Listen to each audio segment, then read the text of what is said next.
আমার নাম আরিশা। আয়নার সামনে দাঁড়ালে নিজের প্রতিবিম্ব দেখে মাঝে মাঝে নিজেই অবাক হয়ে যেতাম। লোকে বলতো আমি নাকি ডানা কাটা পরি। এই সৌন্দর্যের কারণেই বোধহয় আমার জন্য বিয়ের প্রস্তাবের কমতি ছিল না। যখন কলেজে পড়তাম, কত ছেলের কাছ থেকে যে প্রেমের প্রস্তাব পেয়েছি তার কোনো হিসেব নেই, কিন্তু আমি বরাবরই এসব এড়িয়ে চলতাম।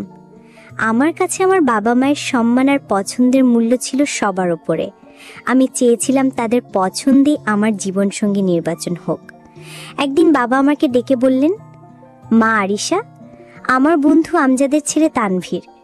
ছেলেটা দেখতে যেমন স্মার্ট, তেমনি তার মনটা অনেক বড়। আমি তোর জন্য তাকেই নির্বাচন করেছি। বাবার চোখে মুখে যে প্রশান্তি আমি সেদিন দেখেছিলাম, তারপর আর না করার কোনো প্রশ্নই আসে না। ধুমধাম করে আমাদের বিয়েটা হয়ে গেল। নতুন জীবন, নতুন পরিবেশ।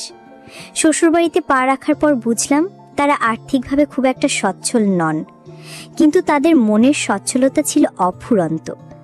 বিশেষ করে আমার স্বামী তানভীরের মানসিকতা ছিল অসাধারণ। তার ভালোবাসায় আমি অল্প দিনেই শ্বশুরবাড়িকে নিজের বাড়ি ভাবতে শুরু করলাম। আমাদের ছোট্ট সংসার। বাড়িতে আছেন আমার অসুস্থ শ্বশুর আব্বা। শাশুড়ি মা অনেক আগেই মারা গেছেন, তাই বাড়িটাতে আমরা মাত্র 3 জন, আমি, আমার স্বামী আর শ্বশুর আব্বা।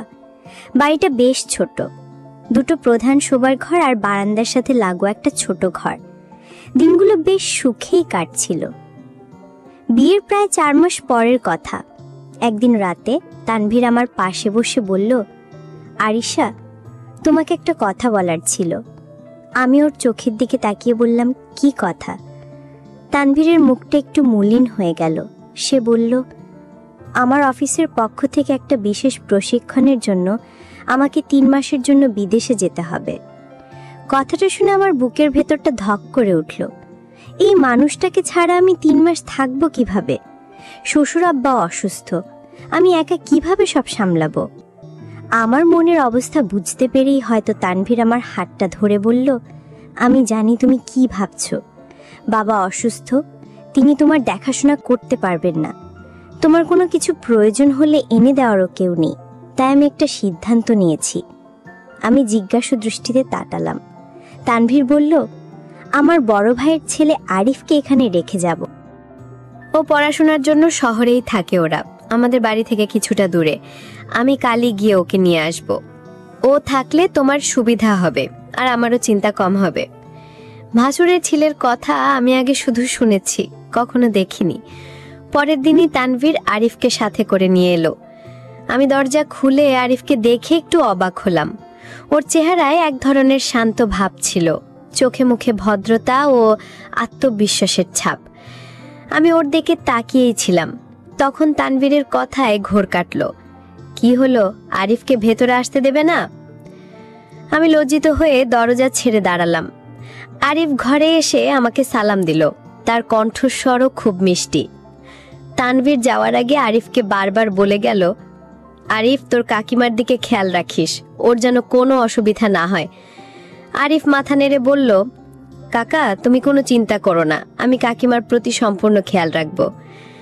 তানভীর চলে যাওয়ার পর বাড়িটা কেমন ফাঁকা হয়ে গেল। রাতে আমি, আরিফ আর শ্বশুর আব্বা একসাথে রাতের খাবার খেয়ে নিলাম। খাওয়ার পর আরিফ বারান্দার সেই ছোট ঘরটায় ঘুমাতে গেল। আমি নিজের ঘরে এসে দরজা দিলাম, কিন্তু কেন জানি না বুকের ভেতর একটা অজানা ভয় আর একাকিত্ব কাজ করছিল।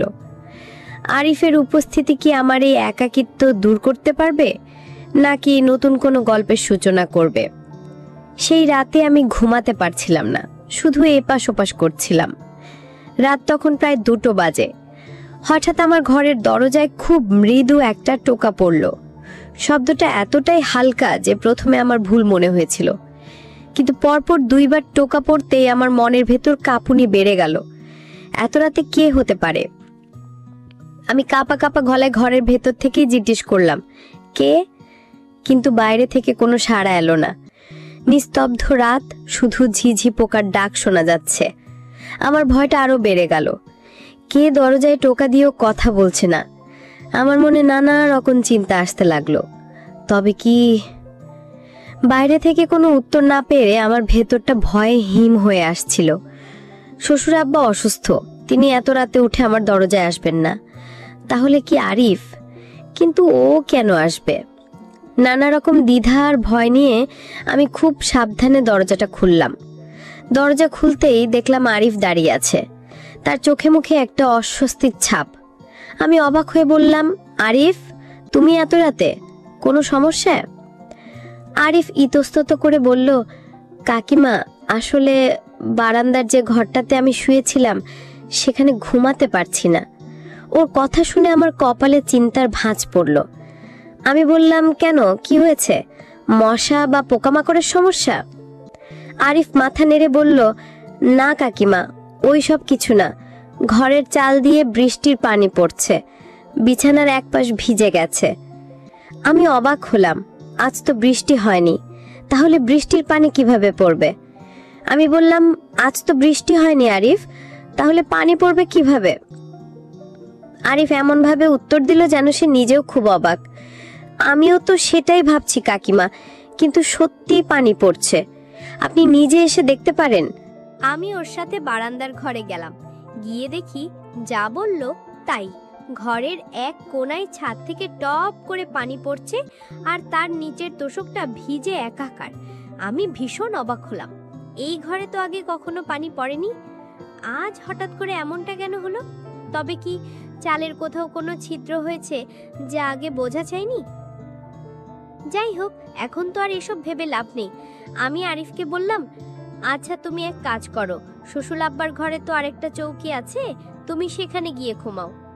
আমার কথা শুনে আরিফ কেমন যেন চমকে উঠল। সে দ্রুত বলল, না না কাকিমা, দাদুর ঘুমের সমস্যা হবে, উনি সামান্য শব্দেই জেগে যান। আমি ওনার ঘুমের ব্যাঘাত ঘটাতে চাই না। আমি বরং কষ্ট করে বারান্দাতেই একটা মাদুর পেতে শুয়ে পড়ছি। থাকতে হলে আপনার ঘরেই থাকবো, কারণ আপনার ঘরের পাশে থাকা জরুরি প্রয়োজন, আর নইলে আমি বারান্দায় পাটি পিছিয়ে শুয়ে থাকবো। শেষের কথাটা আমার কানে কেমন অদ্ভুতভাবে বিঁধল। আপনার ঘরের কাছাকাছি থাকাটা প্রয়োজন? কেন প্রয়োজন? সে তো শ্বশুর আব্বার ঘরেও নিরাপদে থাকতে পারত, আমার ঘরের কাছে থাকার জন্য এত আকুতি কেন? আমার মনে প্রথমবারের মতো একটা সন্দেহের বীজ রোপিত হলো। আরিফের উদ্দেশ্যটা ঠিক কি? আমি আর কথা বাড়ালাম না, বললাম, আচ্ছা তোমার যে ভালো মনে হয় করো। আমি নিজের ঘরে এসে দরজা বন্ধ করে দিলাম, কিন্তু সারা রাত আর ঘুমাতে পারলাম না।